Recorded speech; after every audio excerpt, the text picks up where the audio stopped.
There is a lot of talking in Bulgaria, starting from the President of Republic and a couple of parties, openly, that supporting Ukraine with arms and even with munitions is inviting the war on Bulgarian territory, Bulgaria becoming part of the war in Ukraine.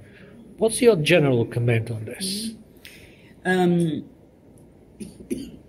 NATO is not part of the war in Ukraine. We are not part of the conflict. But what we do is to support Ukraine. Ukraine has the right to self-defense. The right to self-defense is enshrined in the United Nations Charter. So it's the right of every sovereign country to defend itself when it is attacked. And we have to remember at all times that this is a war of aggression started by Russia against an independent, sovereign country, Ukraine. So based on these fundamental principles of the international rules-based order, NATO allies, NATO and large parts of the international community are supporting Ukraine. Because as the Secretary General has said, if President Putin stops fighting, we will have peace. He could stop fighting today. This is a war he started. He could end this war today.